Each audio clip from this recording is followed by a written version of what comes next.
بسم اللہ الرحمن الرحیم۔ حضرت ادریس علیہ السلام، جنہوں نے اس دنیا میں سب سے پہلے قلم، کپڑے اور ہتھیار بنا کر انسانیت کے لیے ترقی کے راستے ہموار کیے، لیکن آپ پر جو صحیفہ نازل ہوا اسے بائبل سے الگ کیوں کر دیا گیا؟ دی بک آف انوک ایک ایسا صحیفہ جو شاید دنیا کی سب سے پراسرار کتابوں میں سے ایک ہے، کیونکہ اس کتاب میں اس کائنات کی پیدائش، حضرت آدم علیہ السلام کے زمانے کے پراسرار کہانیاں اور ایسے راز لکھے ہیں جو شاید ہمارے پڑھے گئے تاریخ سے میل نہیں کھاتے۔ جائنز، علم نجوم، پورٹلز اور خلائی مخلوق سے حضرت ادریس علیہ السلام کا جنگ کرنا، یہ تمام چیزیں اس کتاب کو مزید پراسرار بنا دیتی ہیں۔ کیا واقعی حضرت ادریس علیہ السلام نے خلائی مخلوق سے جنگ کر کے انسانیت کو بچایا تھا؟ اسلامی روایات اس کے مطابق کیا کہتی ہیں؟ کیا ماڈرن سائنس کا سب سے بڑا سوال یعنی ایلین اور پورٹلز کا حضرت ادریس علیہ السلام کی زندگی اور دور سے کوئی تعلق ہے؟ حضرت ادریس علیہ السلام اللہ کے تیسرے پیغمبر تھے جو حضرت آدم علیہ السلام اور حضرت شیس علیہ السلام کے بعد نبوت کے منصب پر فائز ہوئے۔ آپ کی پیدائش قدیم شہر بابل میں ہوئی۔ روایتوں کے مطابق حضرت ادریس علیہ السلام نے دنیا میں لوگوں کو سب سے پہلے لکھنے، پڑھنے اور تعلیم حاصل کرنے کا درس دیا۔ آپ کا زیادہ تر وقت درس و تبلیغ میں گزرتا تھا، چنانچہ لوگ آپ کو ادریس یعنی درس دینے والا کہہ کر پکارنے لگے۔ آپ علیہ السلام حضرت شیس کی 5ویں نسل سے تعلق رکھتے تھے۔ مورخین کے مطابق حضرت ادریس علیہ السلام حضرت آدم علیہ السلام کے 500 سال بعد اور حضرت نوح علیہ السلام سے 1000 سال پہلے پیدا ہوئے۔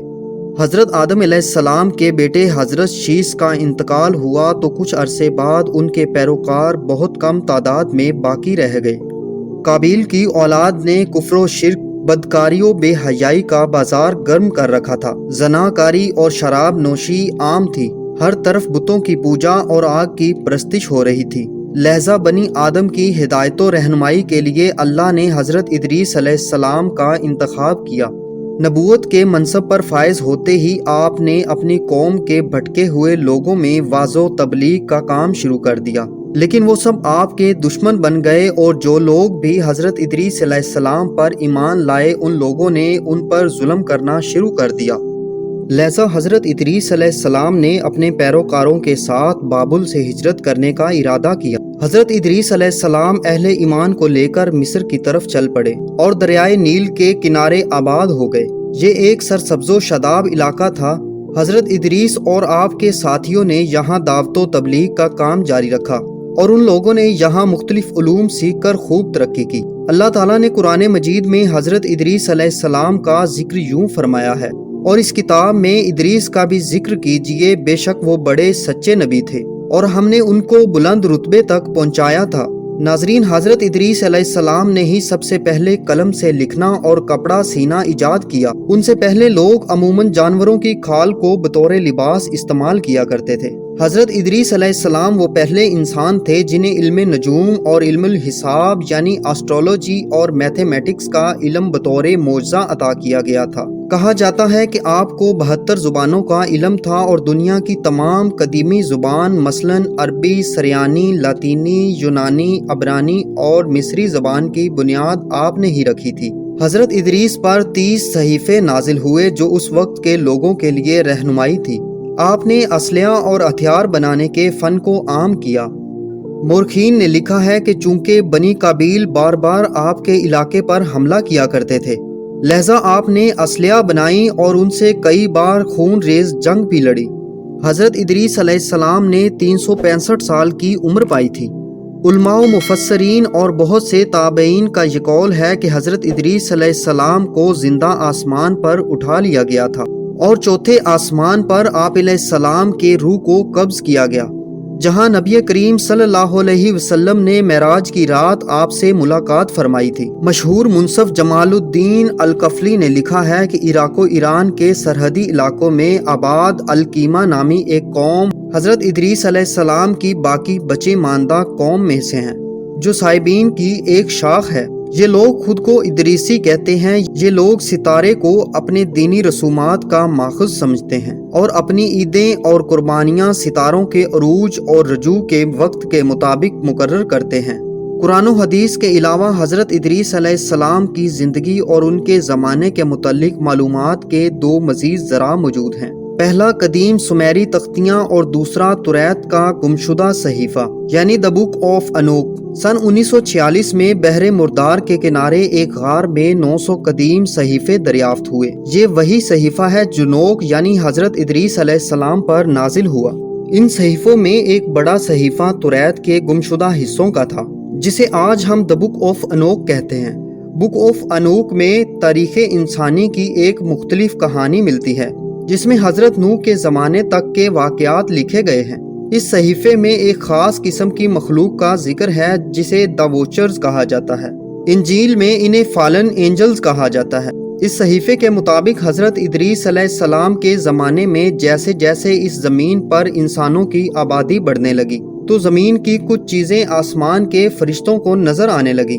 ان فرشتوں کو بنی آدم کی خوبصورت عورتیں بہت پسند آئی۔ وہ لمبے بالوں والی عورتوں کے فرشتہ تھے، لہذا سینکڑوں فرشتے آسمانی راستے سے زمین پر آ گئے۔ انہوں نے ان خوبصورت عورتوں سے زنا کیا اور شادیاں بھی کی۔ اس دوران ان فرشتوں نے انسانوں کو علم نجوم اور ستاروں کا علم سکھایا۔ ان عورتوں نے جب بچوں کو جنم دیا تو وہ انسان نہیں تھے بلکہ عجیب و غریب دیو ہیکل مخلوق یعنی جائنٹس تھے، جسے بائبل میں نیفیلیم کہا جاتا ہے۔ اسلامی روایات میں بھی اس طرح کے لمبے قد والے دیو کا ذکر جگہ بجگہ ملتا ہے۔ بک آف انوک کے مطابق وہ فرشتے زمین پر اپنی حکومت قائم کرنا چاہتے تھے اور انسانوں کو اپنے تابع کرنے کی خواہش رکھتے تھے۔ دراصل اہل کتاب یہود و نصارہ کا یہ عقیدہ ہے کہ ابلیس ایک فرشتہ تھا اور اس نے جب اللہ کی نافرمانی کی تو وہ مردود ہو کر ابلیس کہلایا، جبکہ قرآن و حدیث کے مطابق ابلیس فرشتہ نہیں بلکہ ایک جن تھا۔ لہذا اس غلط عقیدے کی بنیاد پر توریت اور عیسائی لٹریچر میں ان مخلوق کو فرشتہ لکھا گیا ہے، جبکہ فرشتے اللہ کے حکم کے تابع ہوتے ہیں، نہ ہی وہ نافرمان ہوتے ہیں اور نہ ہی گناہ کر سکتے ہیں۔ وقت گزرنے کے ساتھ ساتھ زمین پر ان واچرز کی آبادی بڑھتی چلی گئی۔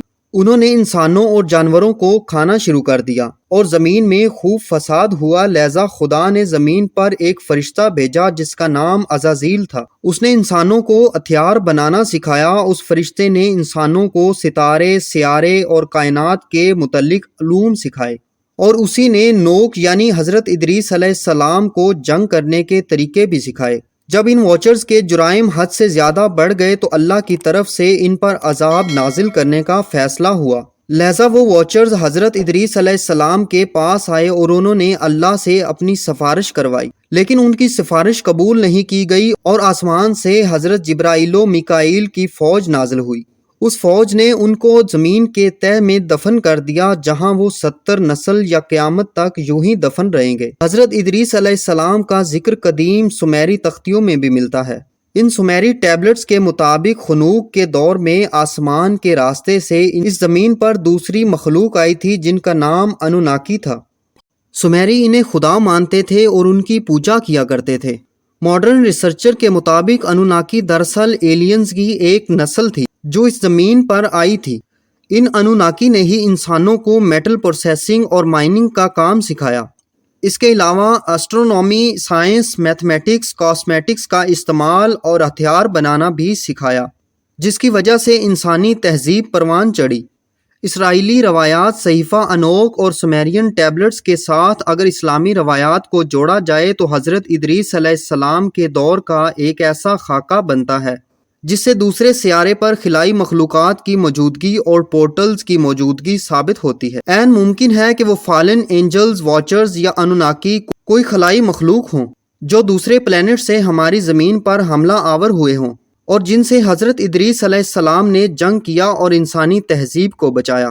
ناظرین، کیا جدید سائنس جس پورٹلز اور ایلینز کی تھیوریز پیش کرتی ہیں یہ تمام چیزیں حضرت ادریس علیہ السلام کے دور کی ٹیکنالوجی تھیں؟ قرآن و حدیث کی جدید سائنسی تعبیر کیا نئے نئے رازوں سے پردہ فاش کرنے والی ہے؟